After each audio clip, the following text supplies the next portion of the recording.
Dios les bendiga, hermanos. ¿Cómo han estado? ¿Bendecidos? Amén.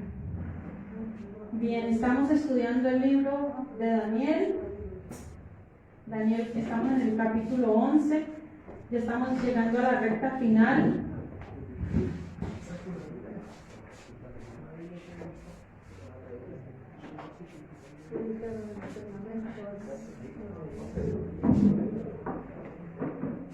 Bien, Daniel capítulo 1.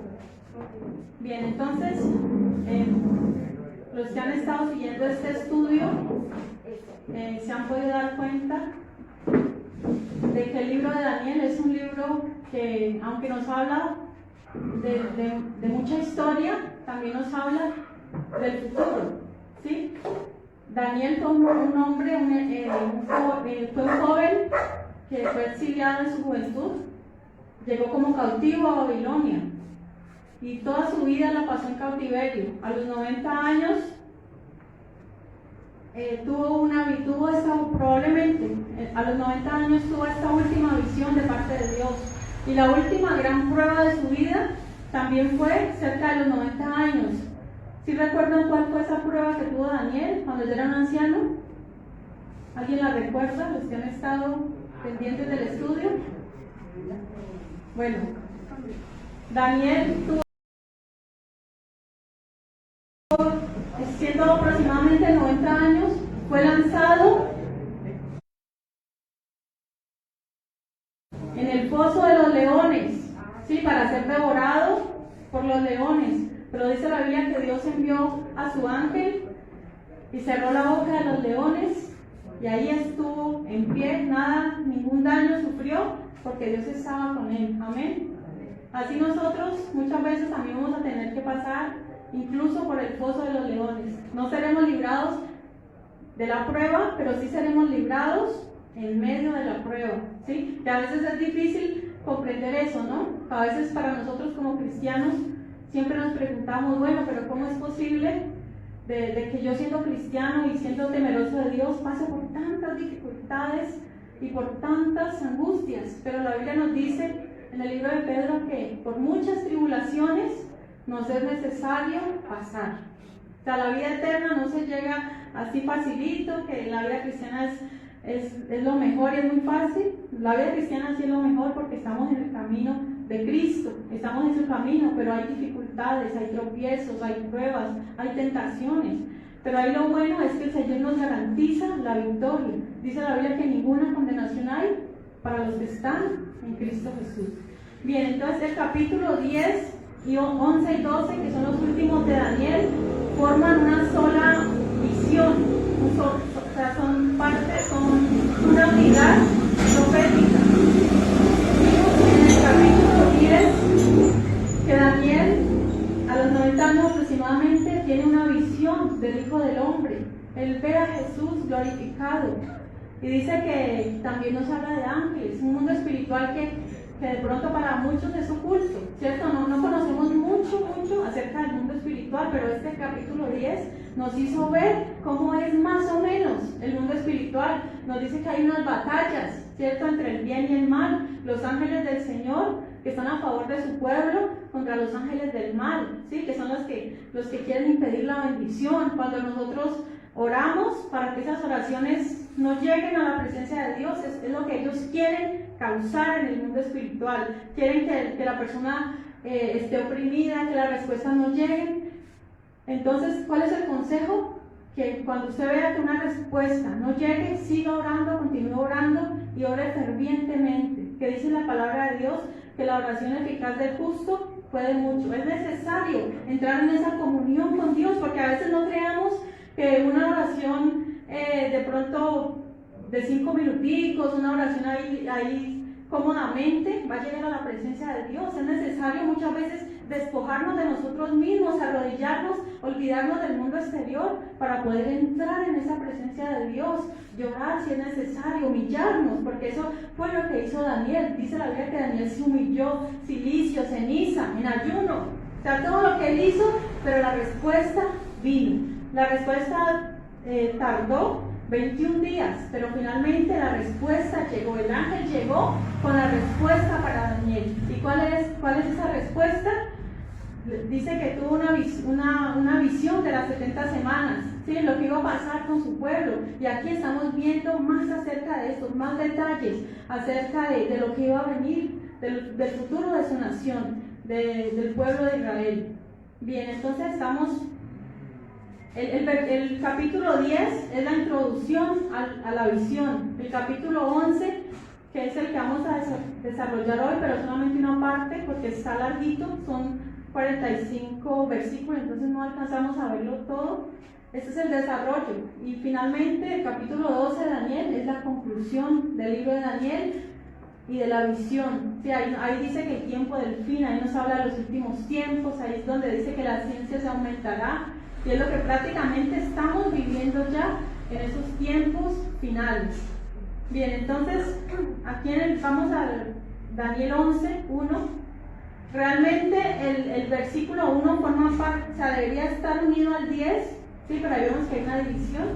Y bueno, vamos a explicar ese versículo. Dice: y yo mismo en el año primero de Darío el Medo estuve para animarlo y fortalecerlo. Bueno, hay tres posibilidades de quién se trate aquí. La primera posibilidad es que Daniel a Darío, o sea, que Daniel sea el que haya animado a Darío. ¿Por qué? Porque Daniel era un servidor. Daniel estaba trabajando para el rey Darío, y Daniel además era un muy buen consejero, ¿sí? Y él estaba al servicio del rey. Y eso lo podemos ver en Daniel 6.1. No vamos a ir a buscarlo, simplemente les doy la cita. Entonces ahí se puede tratar de ese, ¿sí? Que sea Daniel el que fortalecía a Darío. Segundo posibilidad, dice el ángel a Daniel. ¿Por qué? Porque lo que les decía ahorita, en Daniel 6.22 dice: mi Dios envió a su ángel. O sea que el ángel del Señor estaba allí para fortalecerlo en ese momento difícil del pozo de los leones. Sí, allí puede tratarse también. Pero, y una tercera opción, y es la que yo creo, dice: Miguel fue fortalecido por Gabriel. O sea, si recordamos el que estaba hablando allí era el ángel Gabriel, ¿sí? Entonces, aunque Miguel es un ángel de guerra, él también necesitaba fortaleza. Entonces allí es lo más probable, ¿sí? Que Gabriel era el que peleaba, pues, por el pueblo de Israel. Pero entonces ahí es lo que más probable que sea Miguel, ¿sí? El que fue fortalecido por el ángel Gabriel. ¿Por qué? Porque es el que viene hablando todo el capítulo 10, si miramos allí.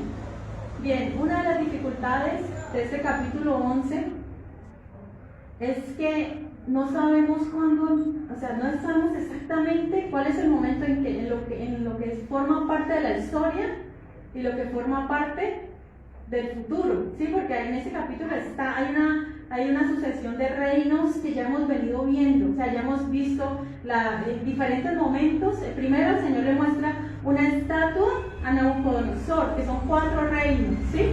Primero le muestra esa estatua de 4 metales. Luego vemos que Daniel tiene una visión de 4 bestias, ¿sí? Pero ahorita, en este momento, ya no va a haber más símbolos, no va a haber bestias, sino que Daniel va a recibir lo que el ángel le diga con sus palabras. O sea, aquí Daniel no va a tener que esforzarse por entender de qué se trata, sino que aquí directamente vamos a ver de qué es lo que se trata. Entonces, esta es una de las dificultades de este capítulo, ¿sí? Esto es historia, o sea, la parte que vamos a ver es historia. De pronto no quiero que se me vayan a aburrir, no se vayan a dormir, y muchos pastores, de verdad, muchos predicadores, esta parte la pasan así, o sea, del 11 llegan directamente o al versículo 21 o al versículo 35, porque dicen: no, esto ya pasó y yo no me voy a poner a estudiar esto, a explicar esto. Pero miren, nosotros venimos en un estudio de versículo a versículo, ¿sí? Y yo me he tomado la tarea de investigar lo que más puedo para explicarlo a ustedes y no hacerlo pues tan complicado ni tan aburrido. Sí, espero que, si está en la Biblia, espero que lo veamos de una manera positiva, ¿sí? Que al final tiene su aplicación a nuestra vida, claro que sí. Al final es el deseo del Señor, que seamos edificados con su palabra. Bien, entonces dice versículo 2, Daniel 11:2 dice, el título es: los reyes del norte y del sur. Dice, y ahora yo te mostraré la verdad. ¿Quién está hablando? El ángel, muy probablemente el ángel Gabriel. Dice, ¿cuál verdad? La verdad de toda esta visión que él tuvo. Dice, he aquí que aún habrá 3 reyes en Persia, y el cuarto se hará de grandes riquezas, más que todos ellos, y al hacerse fuerte con sus riquezas, levantará a todos contra el reino de Grecia. Bien, miren que es un estilo que utiliza el lenguaje hebreo, ¿no? La literatura hebrea. Si recordamos, en el libro de Proverbios dice 6 cosas aborrece Jehová y aún 7 abomina su alma. O sea, la totalidad es el número final. En este caso son 7. En el que estamos viendo aquí se trata de 4, ¿cierto? Nos habla 3 reyes más un cuarto. O sea, es lo que les quiero como explicar. También en otras partes de la Biblia nos habla que una tercera cosa no sé, y aún la cuarta me es oculta. ¿Ya? O sea, esa es la manera de la literatura hebrea. Bien, entonces nos habla de cuántos reyes que faltaban. 4, ¿sí? 4 reyes. Mire, esta parte que estamos viendo para Daniel era profética. ¿Por qué? Porque faltaba todavía muchos años para cumplirse. Ya para nosotros es historia. Esto lo puede corroborar la historia. Pero ¿qué pasa? ¿Qué nos enseña todo esto? Nos da confianza en Dios. ¿En qué? En que lo que está escrito se cumple. Ese es el propósito de la profecía. Mostrarnos que lo que está escrito en la Biblia, todo se ha cumplido, y lo que falta por cumplirse se va a cumplir, ¿sí? El Señor, que nos prometió a nosotros una patria celestial, unas bodas del Cordero, estar en el tribunal de Cristo. Todo esto el Señor prometió a los que somos fieles a Él, ¿sí? Entonces todo esto nos debe llenar de alegría de que la palabra de Dios es fiel, la palabra de Dios se cumple al pie de la letra. Amén. Bien, entonces hablemos de esos 4 reyes rápidamente. El primero fue llamado Cambises II, y este reinó entre el 530 y el 522 a.C. Este tuvo un hermano llamado Esmerdis, pero lo mató. O sea, lo que vamos a ver hoy son asesinatos, divorcios, peleas por el poder, intrigas. Bueno, eso parece como un caso de Discovery, donde usted ve que hay de todo y que como eso no lo puede creer, que la misma familia se maten entre ellos. Pero ocurría en tiempos antiguos, ¿sí? La lucha por el poder. Entonces este Cambises II mató a su hermano Esmerdis, y entonces un sacerdote usurpó el trono y se hizo pasar por Esmerdis. Así es de que el primero es Cambises, el segundo es el falso Esmerdis o pseudo Esmerdis, quien reinó por menos de un año, en el año 522. El tercer rey es Darío el primero, el grande, y eso va entre el 522 y el 488. Estamos hablando antes de Cristo, ¿sí? Todo esto fue antes de Cristo. Y por último, el cuarto rey que nos dice aquí, es llamado Jerjes o Asuero. Es el mismo libro el mismo rey que nosotros hemos leído ya en el libro de Esther. ¿Sí? Este rey fue poderoso, y aquí dice que al hacerse fuerte con sus riquezas, levantará a todos contra el reino de Grecia. O sea que este rey Asuero fue un rey muy rico y que hizo gran campaña y se levantó contra Grecia. Pero ¿qué pasaba? Para su propia derrota. ¿Por qué? Porque Grecia era el imperio que se iba a imponer. Sí, recordemos que el primer imperio que nos muestra la Biblia es el imperio persa, medo-persa. Luego viene el imperio griego, y después estamos hablando ya de Persia, porque el primero fue Babilonia, Persia, Grecia, y de último el imperio romano. Y sabemos también que el imperio romano en este momento no existe como imperio, pero el imperio romano no está del todo acabado, él va a revivir. Sí, además Roma no existe, Roma papal, sí, Roma imperial no existe, pero Roma papal, y de alguna manera tienen algo de dominio en el mundo. Pero al final de los tiempos, nuevamente el imperio romano va a resurgir en los países de Europa. ¿Sí? Se va a unir, la Europa fue dividida, pero nuevamente a través de la Unión Europea ya vemos que eso es así. O sea, ya sabemos que la Unión Europea existe, que no quieren que haya fronteras entre ellos, existe una sola moneda. ¿Sí? Entonces esto existe.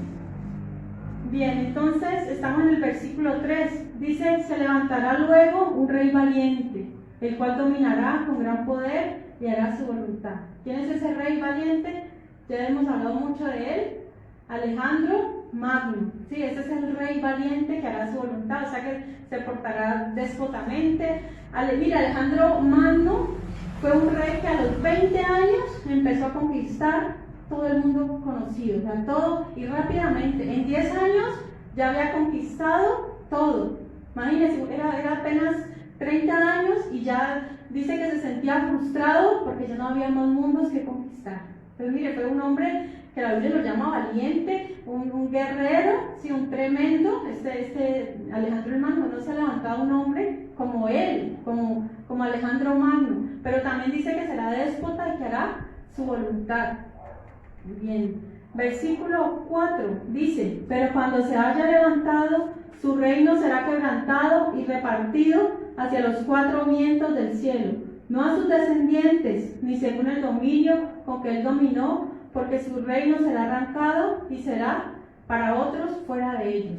Resulta que Alejandro Magno, a la edad de 33 años, muere.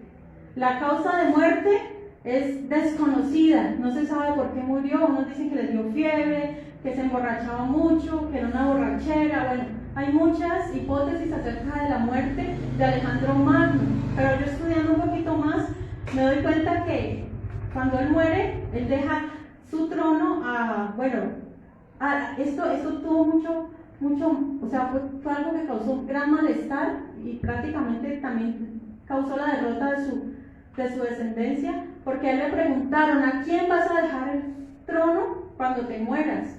Y la respuesta de Alejandro Magno fue: al más fuerte. O sea, fue una respuesta muy ambigua que no dio seguridad, y eso causó que entre todos empezaran a pelear por el reino. Eso fue lo que él dijo, al más fuerte, ¿sí? Y aquí dice la Biblia que no a sus descendientes, ¿sí?, sino que otros, será repartido entre los 4 vientos. Nosotros sabemos que a la muerte de él lo sucedieron 4 generales, ¿sí?, los famosos 4 generales. Estaba Lisímaco, estaba Ptolomeo, estaba Casandro y estaba Seleuco. Esos fueron los 4 generales. Entre ellos se dividieron pues el imperio. Pero entonces, ¿qué pasó con los descendientes? Y aquí dice no descendientes. Resulta que él tenía un hijo. Cuando él murió, su mujer, llamada Roxana, estaba en embarazo, ¿sí? O sea que después de la muerte de él nace ese hijo, pero ella tenía otro hijo, ilegítimamente, con otra princesa persa. Entonces tenía 2 hijos y también tenía un hermano. Resulta que uno de esos 4 generales, el que se llamaba Casandro, resulta que se alió con Olimpa. Olimpa era la mujer la mamá de Alejandro, ¿sí? Esa era la mamá. Y resulta que Casandro se alió con ella y mataron a la Roxana y a los dos hijos, al hijo legítimo y a la otra mujer con el otro hijo, ¿sí? O sea que todos allí murieron por el poder, ¿sí? Entonces este hombre Casandro era malo, fue muy malo este hombre Casandro. Por eso también se cree que Casandro pudo haber envenenado a Alejandro el Magno, ¿sí?, que le dio un veneno y le estaba dando, porque fue una muerte muy, muy extraña. Sí, tenía apenas 33 años cuando murió, entonces posiblemente ya estaba planeando el asesinato de Alejandro. Bien, entonces cuando asesinan pues al bebé, pero bueno, ya para ese momento ya era más grande, ya era un niño, asesinan también al hermano, porque el primero que quiso tomar el trono fue un hermanastro de Alejandro Magno, pero a él Casandro lo asesinó también. O sea, asesinan a todos ellos. ¿Y quién quedaba vivo? Quedaba viva Olimpias, la mamá de Alejandro Magno, pero luego también Casandro la mata también a ella, ¿sí? Entonces nosotros diríamos, bueno, Alejandro aparentemente era el más fuerte porque era el que estaba matando a todos, pero no fue así. Casandro, esa parte, o sea, él murió rápidamente y allí pues terminó. Entonces, ¿sí recuerdan el título de lo que estamos viendo hoy? Ya les olvidó tan rápido, volvemos la mitad. Los reyes del norte y del sur. Eso quiere decir que de los 4 generales solamente van a quedar 2. Y la Biblia desde ahorita en adelante los va a empezar a llamar los reyes del norte y del sur. O sea que cada que usted vea esto en la Biblia, se trata de ellos, ¿sí? Al sur Egipto y al norte Siria. A ver, yo le hago una pregunta. ¿Ustedes sí han estudiado historia o no? Nada. Sí. Bueno, sí, bueno, ¿sí recuerdan algo de esto? O sea, esto lo ve uno en el colegio, en séptimo, octavo, noveno. Pero, por ejemplo, Carlos Magno lo vemos mucho en lo que es el Imperio Romano. Griego. Ajá, y lo vemos mucho, y como usted dice, era mejor dicho, super guerrero. Sí. Bien, listo. Entonces estamos acá en el versículo 5. Dice, y se hará fuerte el rey del sur, mas uno de los príncipes será más fuerte que él y será poderoso, su dominio será grande. Ahí está hablando de Ptolomeo y de Seleuco. O sea, desde ahora en adelante vamos a hablar Ptolomeo y Seleuco, ¿sí? Por la parte del sur de Egipto vamos a ver todos los Ptolomeos, Ptolomeo 1, Ptolomeo 2, Ptolomeo 3, ya ese va a ser el nombre para todos los reyes. Por la parte del norte, que es Siria, vamos a ver a todos bueno, aquí no solamente se ve Seleuco, sino Antíoco. O sea, resulta que si son dos hijos, a uno le ponen Seleuco y al otro Antíoco. O sea que vamos a tener Antíoco 1, Antíoco 2, Antíoco 3, Antíoco 4, Seleuco 1, Seleuco 2. También las mujeres, también Cleopatra 1, Cleopatra 2, Cleopatra 3, ¿listo? Así es como va pues la historia. Bien, entonces, versículo 5 dice, y será fuerte el rey del sur, o sea, Egipto, más uno de sus príncipes será más fuerte que él. Dice, su dominio será grande. Dice, al cabo de años harán alianza, y la hija del rey del sur vendrá al rey del norte para hacer la paz. Pero ella no podrá retener la fuerza en su brazo, ni permanecerá él ni su brazo, porque será entregada a ella y los que la habían traído, asimismo su hijo y los que estaban de parte de ella en aquel tiempo. Resulta que ellos estaban así en guerras, y entonces Ptolomeo dijo, no, o sea, las guerras no convienen, hagamos la paz. ¿Y cómo se hace la paz? Bueno, se logra hacer con un vínculo fuerte, ¿cierto? Un matrimonio, eso, alianzas humanas, ¿cierto? Ahí, ¿qué hicieron? Ptolomeo ofreció a su hija Antíoco, o sea, cásate con ella y ahí ya somos familia, ya no hay más pleito, no hay más pelea, y así, con el compromiso de que el hijo de ambos sea el que suceda al trono de Siria. Está bien, había un problema. El problema es que Antíoco ya estaba casado, ¿sí? Estaba casado con una mujer llamada Laodice, algunos le dicen Laodicea, ¿sí? Pero entonces él dijo, no, pues hagamos ese compromiso, yo me divorcio. Sí, se divorció de Laodice por casarse con Berenice, que era el nombre de la hija de Ptolomeo, y así fue. Tuvieron un hijo, pero resulta que Antíoco se dio cuenta que no amaba a Berenice, él no podía olvidar a Laodice. ¿Y qué hizo? Le dijo, no, mira, yo realmente amo a mi esposa, yo quiero volver con ella, ¿cierto? Pero entonces la otra le dice, Berenice le dice, pero usted hizo un pacto con mi padre, ¿qué va a pasar? Entonces lo que hicieron fue esperar a que muriera Ptolomeo para poder deshacer ese matrimonio, ¿sí? Resulta que cuando murió y se divorció nuevamente, volvió a su nueva esposa, a su antigua esposa. Resulta que esta mujer dijo, sí, claro, yo te recibo, vuelve nuevamente. Pero resulta que en su corazón ya estaba la venganza, ¿sí? Estaba la venganza. ¿Qué hizo? Mandó a matar a Berenice y al hijo. Y no contenta con eso, mató también a Antíoco. O sea, mató a todos ellos y puso a Seleuco, su hijo, a gobernar. Sí, allá fue el rey. Pero ¿qué pasó? El hermano de Berenice, de allá del sur, no se quedó, digo, nosotros no se queda así, solo vamos a vengarnos, seguimos. Dice, estamos en el versículo, lo que dice, lo que terminamos de leer del versículo 6 dice, al cabo de años harán alianza y la hija del rey del sur vendrá al rey del norte para hacer la paz, pero ella no podrá retener la fuerza en su brazo. O sea, ella no fue capaz de mantenerse como la esposa de Antíoco.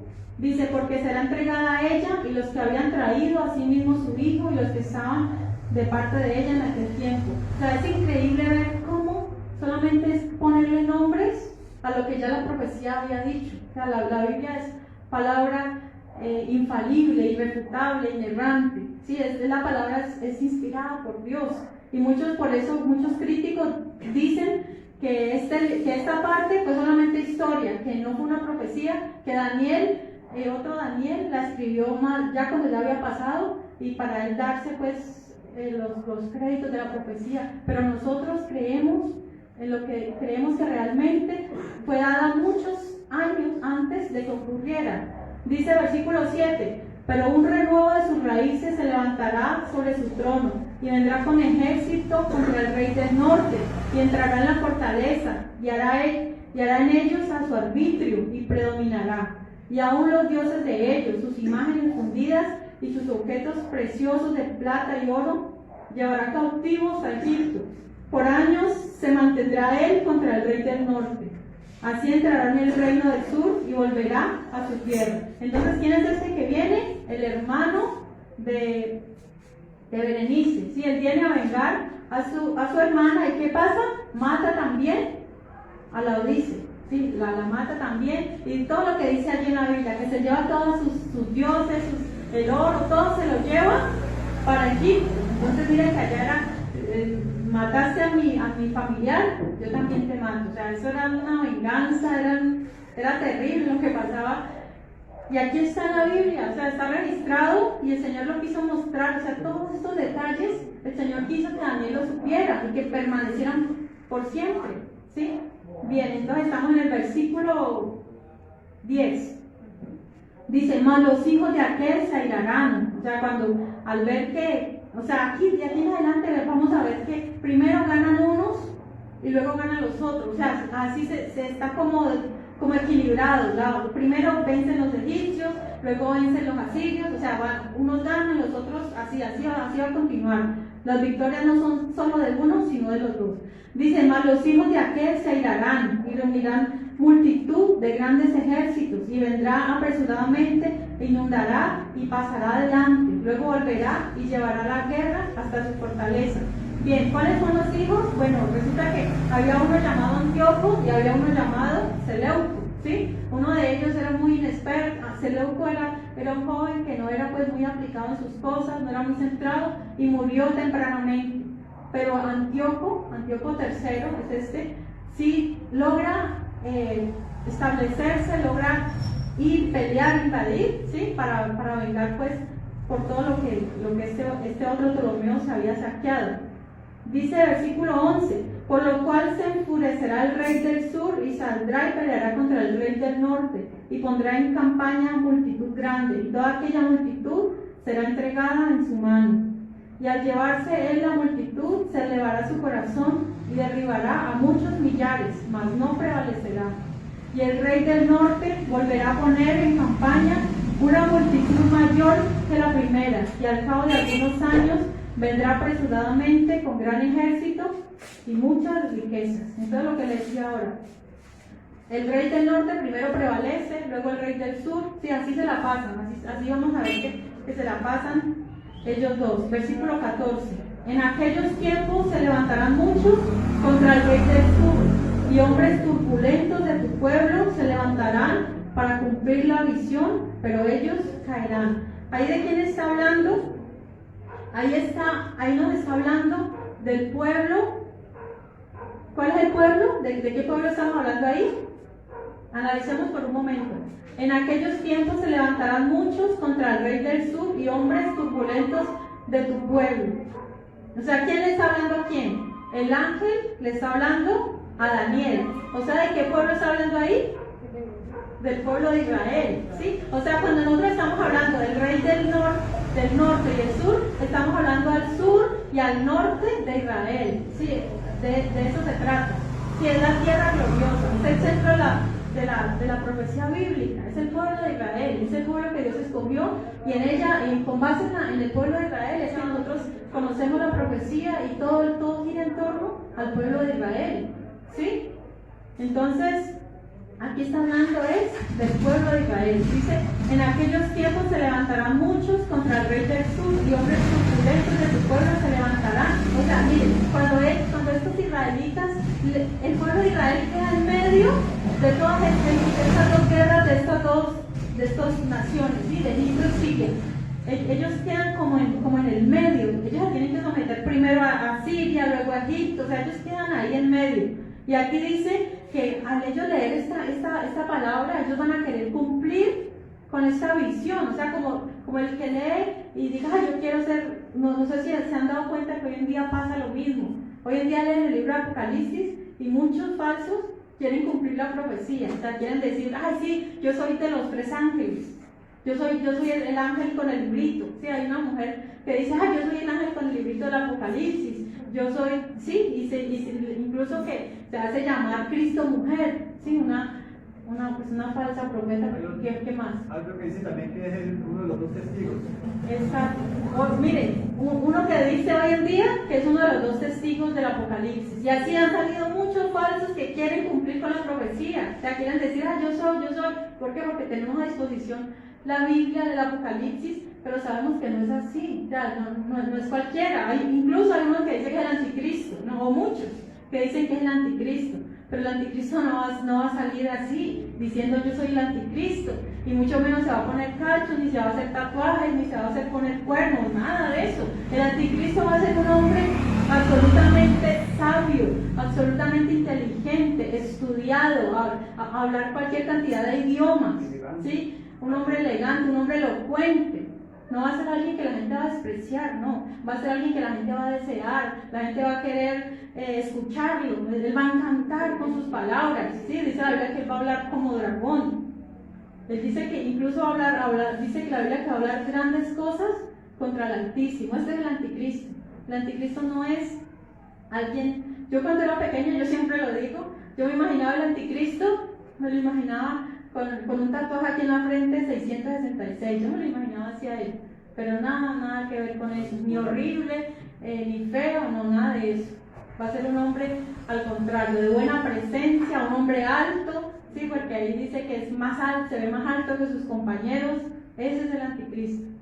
Bien, entonces dice, van a intentar cumplir la visión, pero ellos caerán, o sea que no van a poder, porque no eran los de la visión.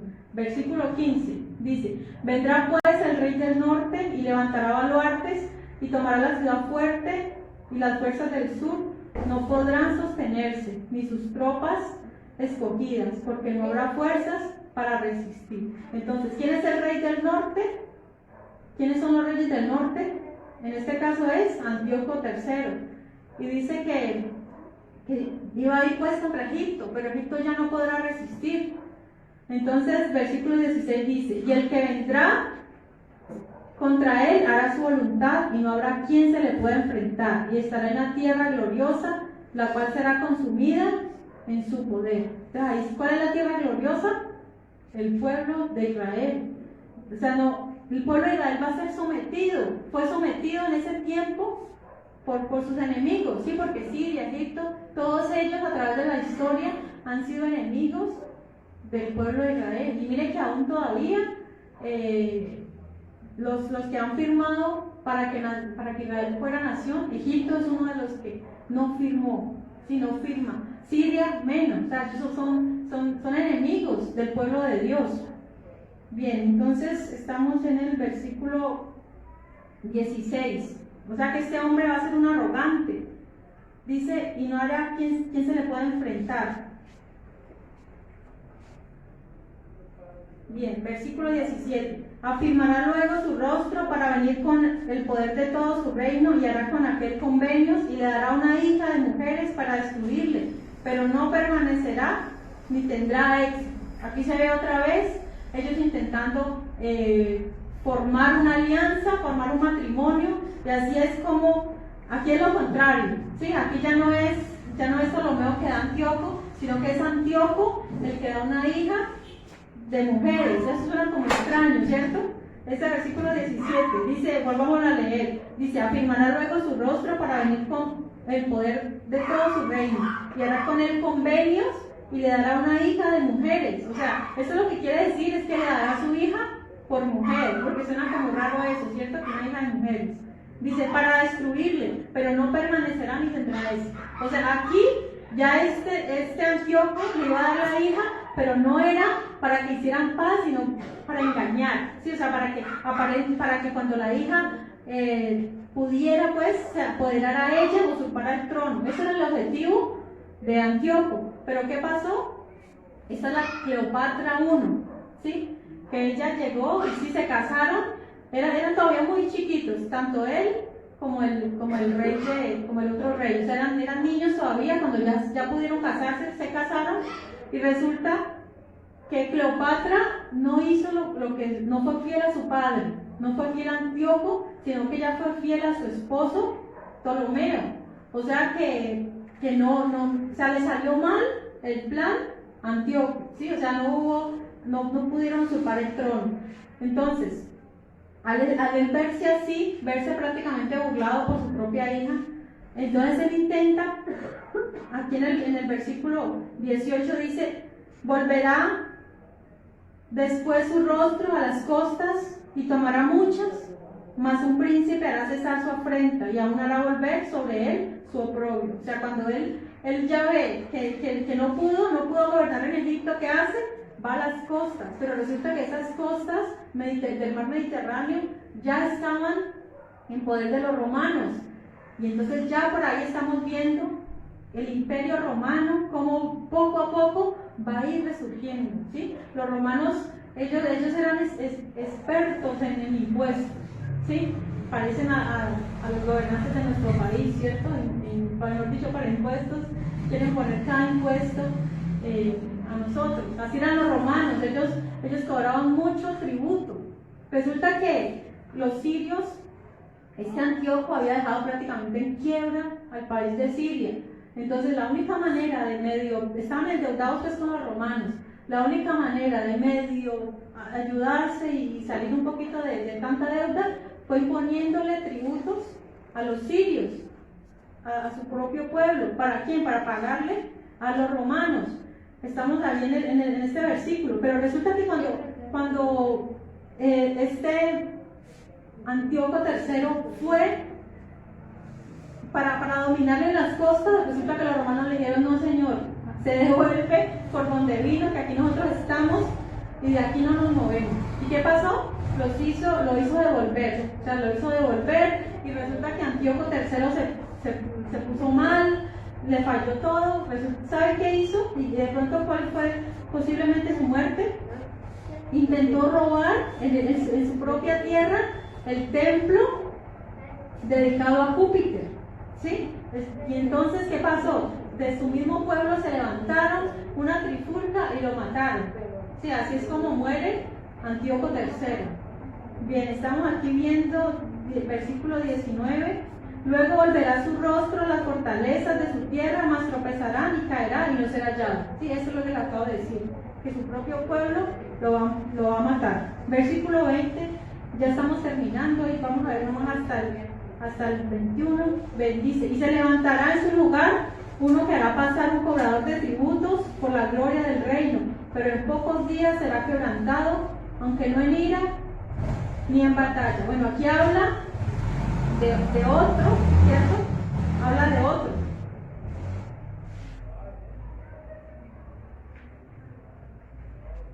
Bien, dice: cuando murió Antíoco III, su hijo Seleuco intentó gobernar en Siria, pero su reino estaba endeudado con los romanos. Ellos cobraron tributos a los sirios para saldar las deudas. Al poco tiempo este rey muere y no se puede precisar la causa de muerte. Se cree que fue asesinado a traición por un hombre llamado Heliodoro. Sí, entonces este rey también muere rápidamente. Pero vamos a ver lo que dice el versículo 21.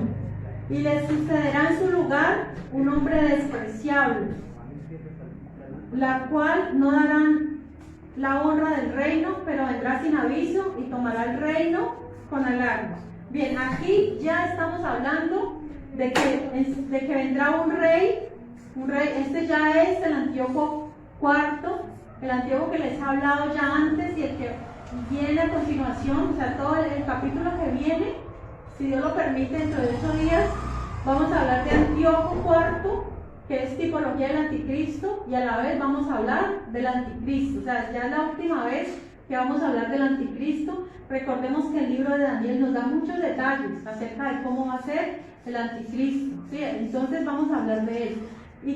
¿Quién será este Antíoco IV? Resulta que va a ser el peor, fue el peor de todos, el que persiguió al pueblo de Israel de una manera impresionante. Eso, mejor dicho, sacrificó un cerdo en el templo santo, mató a cantidades de judíos. O sea, lo que él hizo fue terrible, y lo que hará el anticristo con el pueblo de Israel va a ser igual, o sea, va a ser peor. O sea, el que más se ha parecido al anticristo es este hombre Antíoco IV Epifanes. Sí, miren, ni Hitler, ni todos estos hombres malos que han habido, ni Nerón, ni Calígula, ni bueno, Diógenes, Diocleciano, Adriano y todos esos emperadores malos que persiguieron al pueblo de Israel, ni todos ellos juntos se van a comparar a lo que será el anticristo y a lo que fue este hombre Antíoco, porque este Antíoco Epifanes fue malo, fue realmente malo. Y mire, ¿cómo será que para él tomar el trono, a él no le correspondía el trono? O sea, él lo toma de una manera fraudulenta. ¿Por qué? Porque él fue el hijo menor. Sí, el trono lo tomaba el hijo mayor, ¿sí? El hijo mayor era el que lo tomaba el trono. Si el hijo mayor moría, ¿a quién le correspondía el reino? Al hijo del hijo mayor, ¿cierto? O sea, al mayor. Pero aquí resulta que él vino a usurpar, pero ¿saben cómo consigue él coger el trono? Con intrigas. Sí, consigue pues unas alianzas del rey de Pérgamo, otras alianzas para él poderse subir en el trono, y va a prometer paz. O sea, a través de intrigas hace que la gente crea en él, confíe en él, y va a prometer paz. Pero mire, todo lo contrario, ¿sí? Todo lo contrario a la paz fue lo que él trajo sobre el pueblo de Siria y el pueblo de Israel. Eso mismo va a ser el anticristo. El anticristo va a prometer paz y seguridad, y es lo que todo el mundo hoy busca. ¿Sí? Si usted escucha un discurso de presidentes, ellos es lo que dicen: queremos la paz y seguridad, queremos que haya paz y seguridad. Esos son términos que usted los escucha literalmente. Usted puede oír cualquier discurso, presidentes de la ONU, que ellos van a decir lo que quiere el mundo, lo que el mundo desea es paz y seguridad. O sea, que la gente pueda andar segura, que no haya diferencia, que todos seamos unos, incluso que uno de los propósitos de la Agenda 2030 es esa, ¿no? Que incluso que no exista nada propio, sino que común. Por ejemplo, que si usted tiene una casa, que si alguien que no tiene casa, usted pueda dejar vivir. O sea, aquí ya nadie va a trabajar por lo individual, sino que todos van a trabajar por lo colectivo. Y eso es lo que el mundo, hacia eso está apuntando el mundo hoy en día.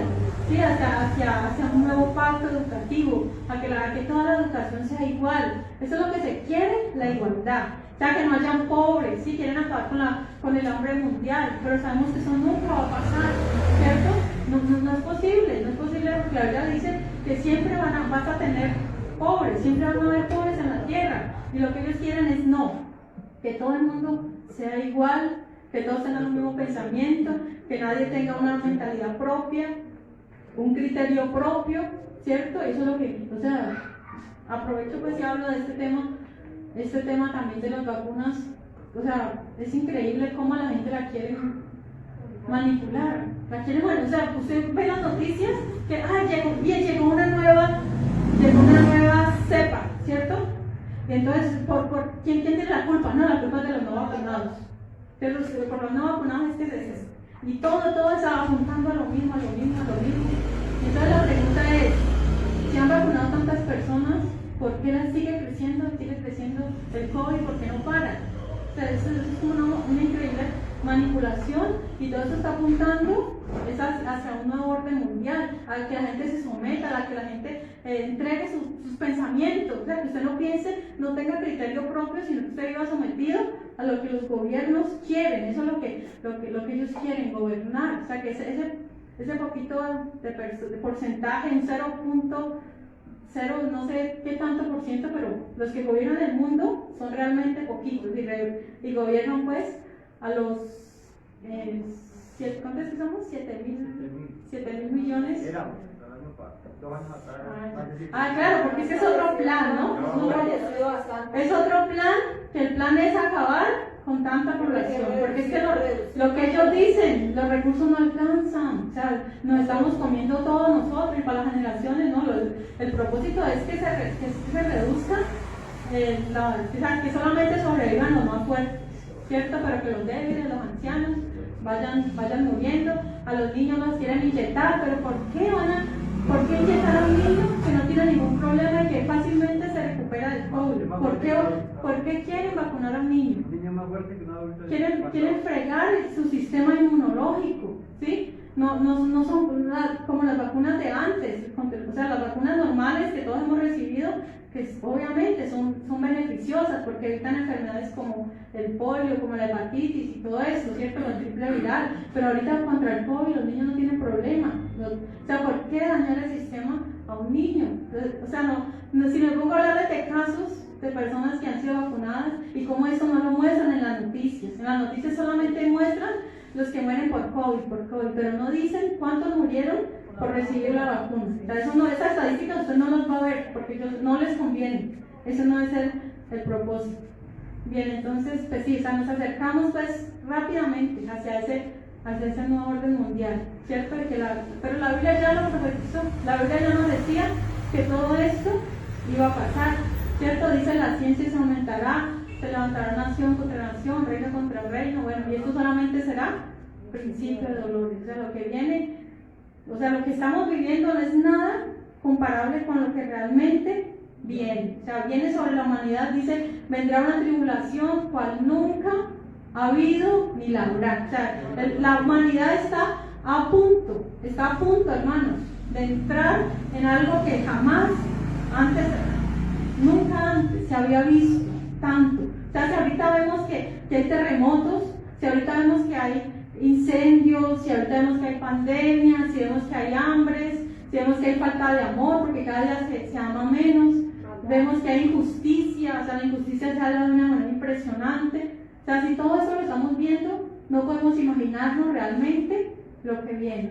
Entonces, mire, todo esto que nos muestra la Biblia y que de pronto dirá, bueno, pero ¿para qué vimos o por qué es importante estudiar lo que dice la Biblia ahí en Daniel? Esto que ya pasó, o sea, eso fue historia, lo que vimos, ¿cierto? Y lo que nos falta por ver es, bueno, el Antíoco que les hablaba, pero nos falta ver lo que es el anticristo. Pero todo esto nos está apuntando a que veamos cómo va a ser ese ser siniestro y que nos preparemos nosotros como cristianos, como hijos de Dios, para estar bien con Él. Dice la Biblia que si nosotros vemos que aquel día se acerca, debemos vivir santa y piadosamente. Este es el propósito, mire, el propósito de la profecía es que nosotros veamos que los días son malos, y dice la Biblia, no dejando de congregarnos, como algunos tienen por costumbre, y mucho más si veis que aquel día se acerca. ¿Vemos que el día se acerca o no?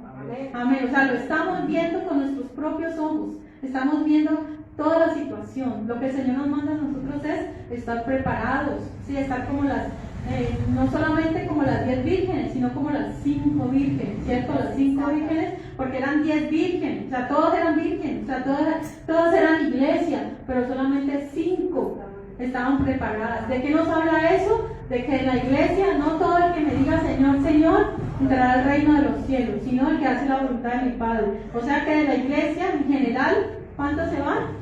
El 50%. Y el otro 50% estaba solamente perdiendo su tiempo, estaba haciéndole, como dicen, chorizos al diablo, siendo hipócrita, siendo rebelde, hablando mal del uno con el otro, mintiendo, en fornicación, en adulterio. Y eso es lo que nos dice la Biblia, ¿sí?